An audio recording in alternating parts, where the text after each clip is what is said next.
Shawn, welcome to the SAINTCON Hallway. Thanks for having me. You have a handle? Germicus. Germicus. Is this earned, self-assigned, gained, other? Self-assigned. I was in college, Greek mythology, and I found Germicus was a hero of the slaves, like sacrificed himself to allow everyone. And I was like, wow, that's a really cool story. So I went with that. The second part of that is I converted it to Lord Germicus because my roommate in college was a game programmer and ended up doing Unreal Tournament. And he put all of his friends in the game as bots. So Germicus became a bot. And I'm like, dude, had this really cool handle and now you just burned it. Everybody in the world is like using this and it's lit up. And he's like, well, why don't you be Lord Germicus of Clan Germicus? So I'm like, great story. So Nice. I like going with the humble Germicus, but that's the backstory of the Lord part of it. Take your mic up just a hair. Perfect. Good? You were just a little light. All right. We'll fix it in post. Nah, I'm not going to. I should, but I'll have good intentions, but it will. I will lunch bait you. That won't happen. It's all good. What was your first, when you went on the internet and grabbed a handle for an email address, what was that? Yeah, that one I cannot talk about. Oh, now you make me want to know. Right. All right, we'll respect But that. I will say this was about, 2 years. There was a service called anon.penet.fi. I don't know if you've ever heard of that.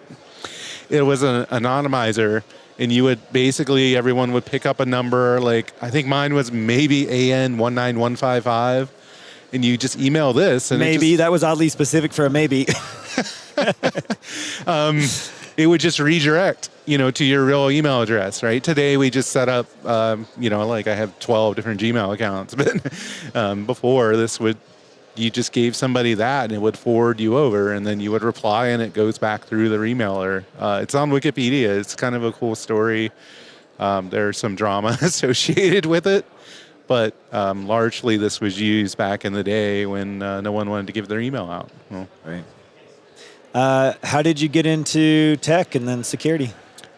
My dad was an electronics engineer and he worked at a local university and I went to work with him and I just kind of got into computers like when I was in middle school, right? And going and seeing that and seeing all the opportunities. And then this was right when the internet was at its beginnings and starting to pick up and I just was hooked. And then how did that transition into security? I didn't want to do coding. Like I said, my roommate was a coder and was very hardcore, and I was like, this is boring for me, right? I absolutely do not want to sit on the same problem and stumble and debug this. And I just went hard right, network, security, and like blew his mind. He's just like, all the stuff I was telling him and showing him, and yeah, it just got really lucky. I was into that at such an early age. Like security wasn't even a thing, but every job I had, it was hybrid. I'm doing this and security. I'm doing admin and security. I do DNS and security. I do email and security, right? And it just worked out until it became like a thing.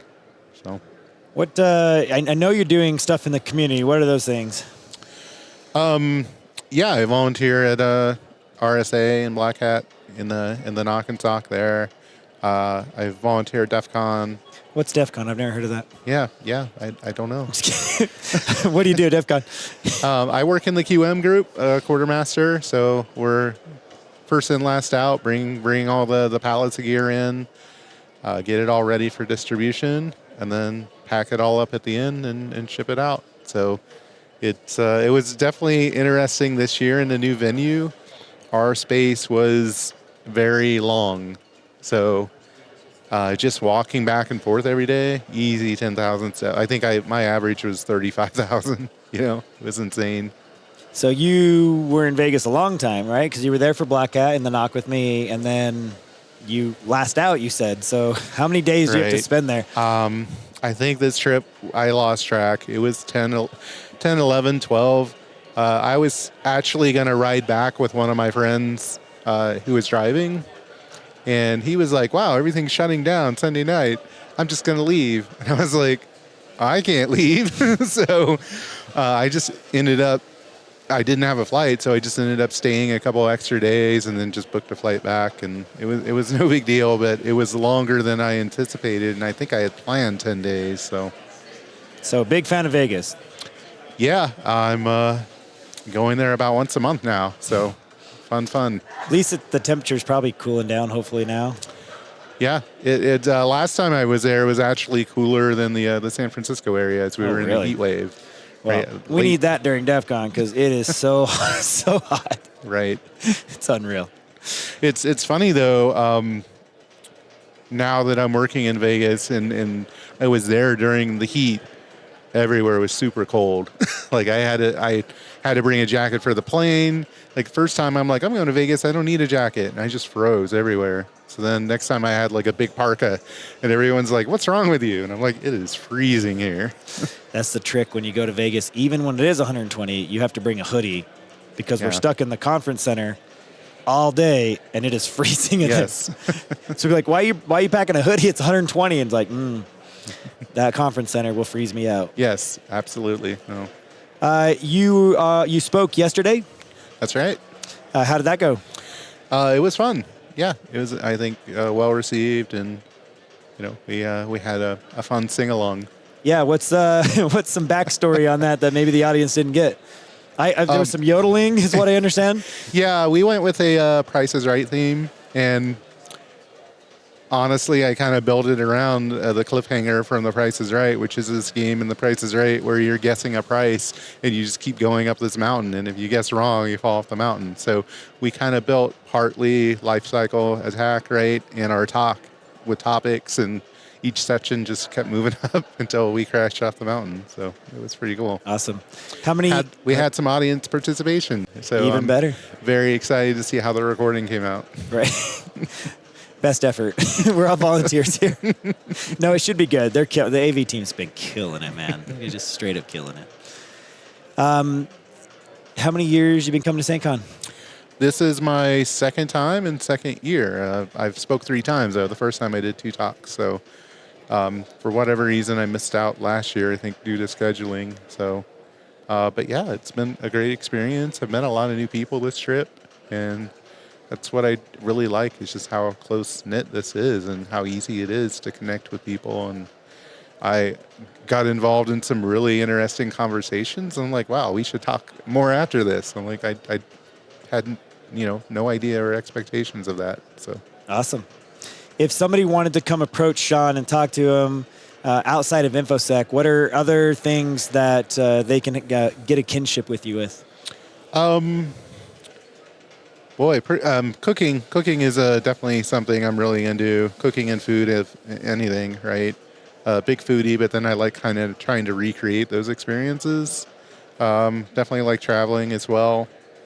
I have 3 kids, so a lot of parallels there, right? Of pretty much with anyone. So I'm Cooking pretty meaning open. like you got a fancy stove, you're just trying recipes. What's the most like niche wild thing that you do with cooking? Wow. I'm picturing like a really fancy stove, but I could be wrong. I guess one of the stories is that I get on this thing of like, I want to perfect this, right? And I invested a lot of time in perfecting pizza. And, I thought, oh, this would be easy. And it turned out to be like a 12-step problem of like, wow, you got to get the oven temp right. You got to get the bake right. You got to get the dough right. You got to get the peel to get the dough onto the baking stone right. And then you start talking about different types of cheeses, different What's the right cheese? Mozzarella, but I mean, there's different moistures in them, right? Yeah. And, do you par bake the dough or not? And then there's different types of, dough. I went on this whole thing where I kept trying pepperoni and I was like, this is all horrible. And then I found this article. There's actually this resource called pizzamaking.com, and it's a bunch of pizzeria owners that have like an old school forum, and it's just filled with 20 years of data at this point. The recipes, discussions. And one of the things that, I just remember this implanted in my head was this guy's story of like, well, the Hormel guy showed up at my store with like 5 different types of pepperoni, and I was blown away. And you cannot buy any of these in store. I mean, like, I didn't even know that there were different qualities or, grocery store grade versus restaurant grade. So I'm like, well, this is my problem. I'm buying the grocery store grade. So I just wrote it off. And then one day I was at this market and I saw this pepperoni and I'm like, I should give that a try. And I found out there's this local place that makes salami. And now that like, okay, now I just buy that all the time and it's amazing. But it's, these small things and it all adds up together to make kind of perfection. So you did it. I did it. You have a perfect pizza? Yes. All right, I got to come visit you. I'm going to have to I got to try some perfect pizza. Well, so the funniest thing, though, too, is I Why are you spent still all in this time. InfoSec? You should be selling pizza, bro. I spent all of this time, and then I'm like, well, that was just like New York style, right? And now no. you got to move on to. Now you're working on what? Chicago, San Fran? Chicago actually was really easy. I'm done with that. There, one debate there, but I'm done with that. I'm happy with my results, but there's the whole Detroit thing, and then there's like something called Grandma's. I don't even know what the Detroit thing is. I'm really? ignorant to pizza. I knew New York, I knew Chicago. That's you're at the depth. Well, very quickly, Detroit, they used to have these like square pans that they used to put parts in from the motor things, and they ended up basically using the same thing to bake pizza. So it's a pizza that's like very thick, and it's kind of like focaccia, but you add like a racing stripes of sauce on it and cheese, and it's just very thick as opposed to in kind of in that rectangle shape. So. Which of those 3, which one's your favorite? Probably the New York style. Like that's the one I go back to. I mean, they're all different, and they take like when I do New York, it takes me 3 days. 3 days. Right. You got to ferment the dough for 3 days. That's the best results, right? Sure. Perfect. Right. Yeah. And then you do Chicago, 24 hours is usually okay. But if you're doing Detroit, I can do it in 4 hours, right? I can do it in the morning and have it for lunch, right? So it's kind of that too of like, oh, well, how much planning do I have to do ahead of time for this? So how often are you doing New York if that's your go-to and it takes 3 days? Not as much as I used to, but we just did it, about a month ago before my daughter went off to college. So she wanted to do a pizza night. So and when we do pizza night, like everybody makes their own pizzas. So there were 5 of us. She had a friend over, and I think we had like 8 pizzas. So it was insane, right? I think I would also request pizza night if you have perfected it. It's a lot of fun, but also, I got it down to where it literally takes 3 minutes to bake. So that's pretty amazing, right? And that's how you can do 8 pizzas is you're like, oh, it only takes 24 minutes, right? What's next for you? What's next? So I don't know. I like going and working on very different things. So, this talk was kind of wrapping up some of that work, right? Moving on. I've been working on some of the IT remote worker things.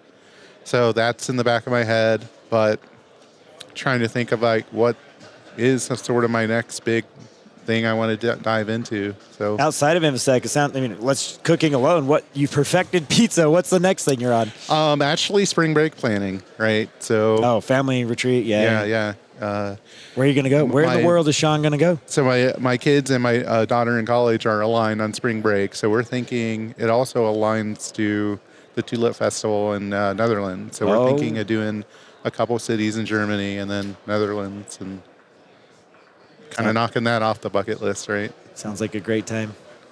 Well, we appreciate you coming to Utah. We appreciate you speaking here. We appreciate all you do for the community. And thanks. I look forward to having some perfect pizza with you.